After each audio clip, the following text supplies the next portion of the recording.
Ce boxeur a un punch et un style unique. Il a même été élu boxeur de la décennie 90. Il réalisera l'exploit de boxer des poids moyens, donc sous les 72 kg, jusqu'au poids lourd où il n'y a aucune limite de poids. Salut les disciples de la boxe, c'est Jean-Charles et aujourd'hui nous allons parler du boxeur Roy Jones Jr. Nous allons analyser son évolution physique. Alors on commence en 88, Roy Jones a 19 ans lorsqu'il participe aux Jeux Olympiques. Il est dans la catégorie des light middleweight, donc il pèse environ 70 kg, un petit peu plus. Et lors de la finale, il va perdre contre le Coréen Park Si-hoon. Dans cette vidéo, on va se concentrer sur l'évolution physique, pas sur son histoire. Ok ? Si vous voulez en savoir plus sur l'histoire de ce boxeur, j'ai fait une vidéo accompagnée de Vincent. D'ailleurs, c'est Vincent qui mène la danse dans cette vidéo. N'hésitez pas à aller la voir, cette vidéo qui a très bien marché sur la chaîne. Le chat reste dans le cadre, hein. C'est bon, ça va. L'année suivante, Roy Jones Jr. passe professionnel. Il a 20 ans et il va être dans la catégorie des poids moyens. Pour son premier combat, il pèse 71,2 kg. Excusez-moi pour la qualité des images, mais déjà ce qu'on peut voir, c'est que c'est un très bel athlète. Et on pouvait le constater aussi lors de ses combats en amateur. Le gars, il est fin, le gars, il est musclé, le gars, il est sec. Franchement, du peu qu'on voit, c'est déjà un super athlète. Ici, je vous montre des images de Roy Jones Jr. à 23 ans face à Percy Harris. Pour ce combat, il va être pesé à 74 kg. Il faut savoir que dans les premières années de sa carrière, son poids varie entre 70 et 75 kg. Roy Jones Jr. deviendra champion du monde IBF des poids moyens en battant Bernard Hopkins en 1993. Regardez cette photo, c'est un cliché qui est hyper célèbre de Roy Jones Jr. et qui est tellement impressionnant. Franchement, je suis choqué par cette photo. Je l'ai repartagée sur Instagram il n'y a pas longtemps en disant que même dans les comics, on n'avait pas de super-héros aussi bien dessinés musculairement. C'est assez choquant. Là, il a 24 ans. Rapidement, Roy Jones va monter dans la catégorie supérieure, les poids super moyens, donc moins de 76,2 kg. Il va défier le champion IBF James Toney en 1994, il a 25 ans, et devient champion dans une deuxième catégorie de poids. Je ne trouve pas que la différence de gabarit entre le Roy Jones des poids moyens et du super moyen est très flagrante. Il s'est bien sûr un petit peu étoffé musculairement, mais ça reste sensiblement le même gabarit. 2 ans plus tard, il s'attaquera à la catégorie supérieure, les poids mi-lourds, où la limite est à 79,3 kg. Et c'est en 1997 qu'il devient donc champion dans une troisième catégorie de poids. Il a 28 ans. Cette fois-ci, on voit clairement qu'il est plus musclé, un petit peu plus massif, mais pas trop non plus. C'est un boxeur qui joue beaucoup de sa souplesse, de sa mobilité sur le ring, de son jeu de jambes, d'une explosivité, d'une réactivité impressionnante.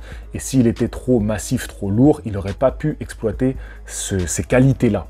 C'est vraiment le style de la boxe de Roy Jones. Il est limite, il saute quand il envoie un coup. Il envoie un coup qui part de très très loin et qui pourtant arrive quasiment toujours à sa cible. Donc, il doit garder ces qualités-là. Et le comparatif que je voudrais faire un petit peu, c'est il a un corps de félin. Voilà. Je dis pas ça parce qu'il y a un chat derrière moi, hein, mais tu sais, des fois on dit ouais, lui c'est un ours, tu vois, il a un peu le corps d'un ours. Tu vois, c'est un ours, c'est un nounours. Mais lui, c'est plutôt un guépard, tu vois, un léopard. Vous voyez, c'est ce genre de... Je ne sais pas si la comparaison elle est très claire, mais pour moi, ça me parle. Pendant 7 ans, il va dominer cette catégorie et va rafler toutes les ceintures. Toutes les ceintures. Même des ceintures que j'avais jamais entendu parler de ma vie. Là, je vous montre des images de Roy Jones Jr. en 2001. Il a alors 32 ans. Et franchement, quel monstre. Physiquement, il est très, très, très impressionnant. On arrive en 2003 où il va faire le grand saut et s'attaquer au poids lourd.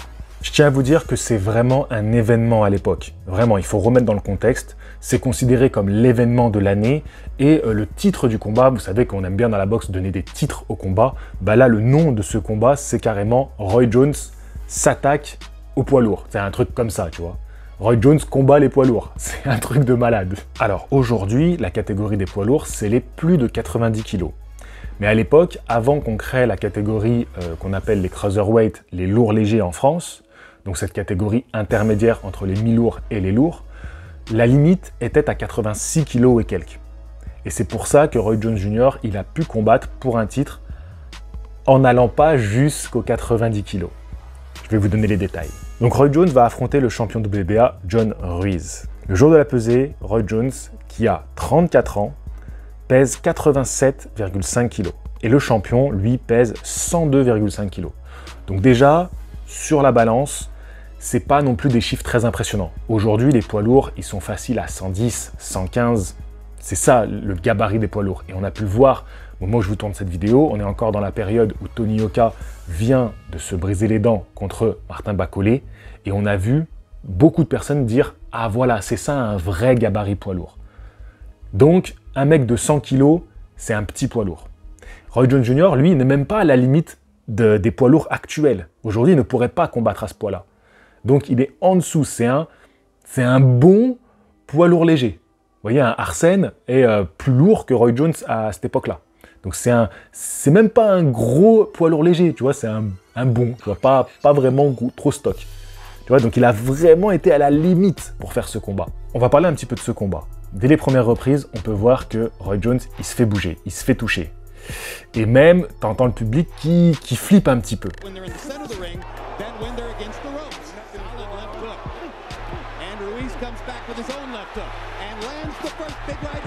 Parce que la différence de gabarit et d'impact des coups, on la sent immédiatement. Ça m'a fait penser à un autre boxeur qui a fait son arrivée comme ça chez les poids lourds, c'est James Toney.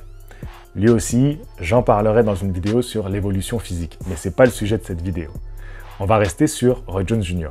Il va réussir, bien sûr, à s'adapter et à surclasser, c'est peut-être un mot un peu fort parce que Roy Jones, même s'il fait son cinéma habituel, on voit que dans ce combat-là, il est beaucoup plus prudent.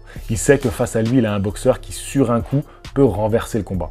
Mais à un moment, lui-même arrive à bien toucher le poids lourd et à presque le mettre KO. Mais ça va être un combat où quand même, il va jouer de prudence. Contrairement à ces autres combats où il surclasse tellement ses adversaires qu'il peut se permettre de faire n'importe quoi. Quand je dis n'importe quoi, c'est carrément boxer avec les mains en bas, envoyer des droites qui partent d'un bout du ring et qui arrivent à l'autre bout du ring.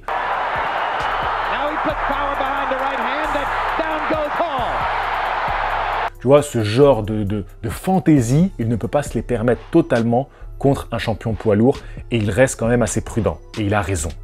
Mais je voudrais m'attarder juste sur son physique à ce moment-là. Son physique, il est quand même très impressionnant. Donc il a gagné, on va dire, une dizaine de kilos, hein, d'accord, depuis même plus, depuis le début de sa carrière, où je vous ai dit qu'il était à peu près à 70. Donc là, on se rapproche presque des 20 kilos de prise de masse depuis le début de sa carrière. Il est quand même magnifique. Voilà, c'est quand même un magnifique athlète. Regardez un peu son dos, ses pecs, il a encore les abdos visibles. Les épaules sont très impressionnantes. D'ailleurs, là, on peut avoir des petits doutes quand tu vois les trapèzes, comment ils sont énormes, les épaules bien rondes. Voilà, c'est des petits signes, peut-être d'une petite aide, d'une petite potion magique. On va pas se mentir. À ce moment-là, il a quand même un physique qui est assez impressionnant. Mais vous voyez qu'il n'a pas non plus forcé sur la prise de poids. C'est pas un mec qui a tenu absolument à prendre de la masse, tu vois, envers et contre tout. Il aurait pu arriver beaucoup plus massif encore. Tu sais, pour 1m80, être à 87 kg, c'est pas fou, tu vois, c'est pas non plus une dinguerie. Mais il tenait à garder sa mobilité, ses réflexes. D'ailleurs, son jeu de jambes, il l'use pas trop dans ce combat-là, parce que quand même, à ce poids, même si c'est pas énorme comme prise de masse, ça t'use quand même les jambes, et les réflexes auraient été un petit peu moins vifs au fil des rounds si c'était trop tuer les jambes à vouloir faire le fanfaron, à courir sur le ring. Voilà, je me suis permis de m'attarder un peu sur ce combat-là, parce que c'est quand même assez extraordinaire ce qu'il a fait, et ça a marqué l'histoire de la boxe. Il faut savoir que on ne l'avait plus fait depuis Bob Fitzsimmons en 1897. Et c'est absolument incomparable, c'est une autre époque, et je ne pense pas qu'un autre boxeur pourra le faire dans l'histoire de la boxe. Très sincèrement, je ne pense pas qu'on pourra le refaire. D'aller des poids moyens jusqu'au poids lourd. On arrive dans la deuxième partie de carrière de Roy Jones Jr. Et là, ça va être un peu moins intéressant et je vais la passer rapidement. 7 mois plus tard, Roy Jones Jr. va perdre ses 8 kilos superflus en redevenant un vrai poids mi-lourd. Et d'ailleurs, il va même redevenir champion en affrontant Anthony Tarver.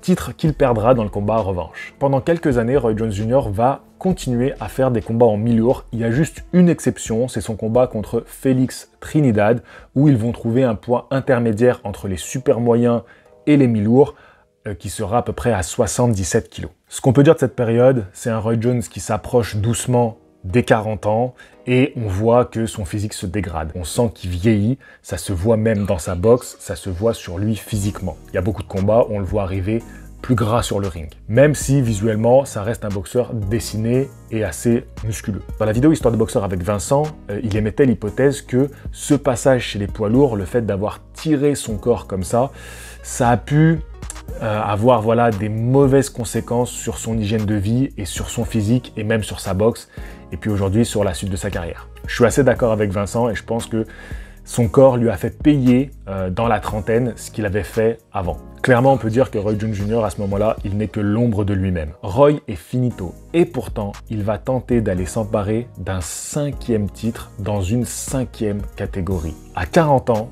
il va perdre 10 kilos pour aller en super welter, les 69 kilos. Non, je déconne les gars, vous êtes des oufs quoi. Vous êtes des oufs.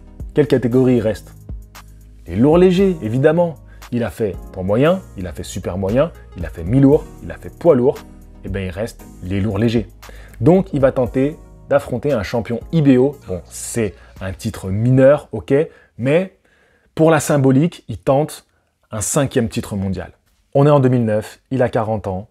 Malheureusement pour lui, même si physiquement il n'est pas dégueulasse, loin de là, pour un type de 40 ans qui a quand même tout ce passif, son adversaire du soir, Danny Griman, va le battre en un seul round.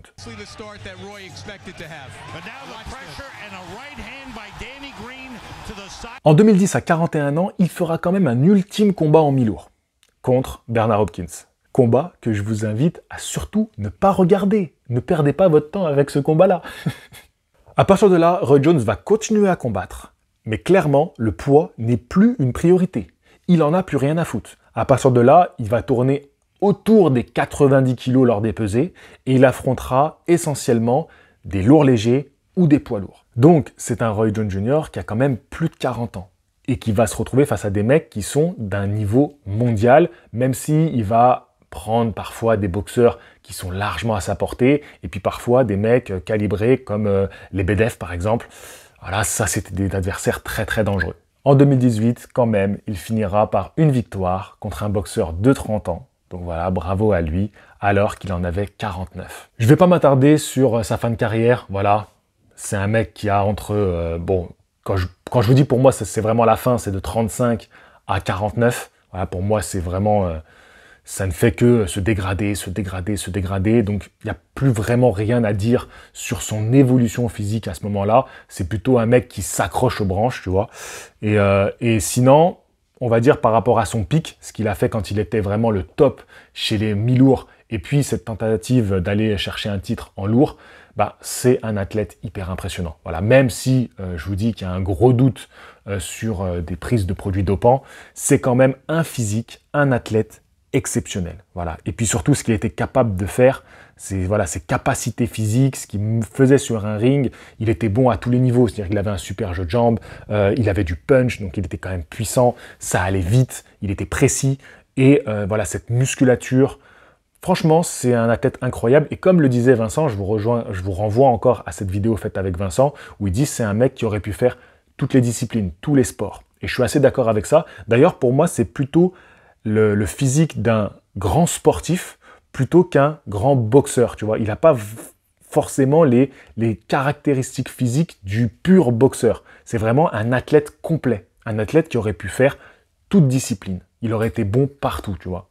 Donc voilà, je tenais juste à finir sur cette petite note. C'est l'un des physiques quand même les plus impressionnants qu'on ait pu voir. Et puis de par cette capacité à monter dans les catégories, surtout quand les écarts de poids sont aussi impressionnants. Il fallait le faire, c'était vraiment une prise de risque. Donc, je finirai avec cette conclusion. N'hésitez pas à proposer des noms, d'accord, de boxeurs dont je pourrais faire une analyse de l'évolution physique. J'ai fait Canelo, j'ai fait Mike Tyson, j'ai fait Evander Holyfield, j'ai fait Floyd Mayweather. Donc voilà, là c'est la 5e. Sur ce, je vous invite vraiment à rejoindre la chaîne pour 2 € par mois. Ça m'aiderait à continuer à faire ce travail. Ou sinon, n'hésitez pas à faire un don sur Utip. Voilà, un petit don occasionnel. Pareil, c'est pour soutenir, pour me permettre de continuer à travailler mes vidéos. Je vous dis à la prochaine. On se retrouve vendredi à 17 h pour la vidéo travaillée de la semaine. Donc vous avez vu, j'ai fait la première défaite de, le boxeur le plus et l'évolution physique. Donc on va tourner entre ces trois-là. Je vous dis à la prochaine. Fighting!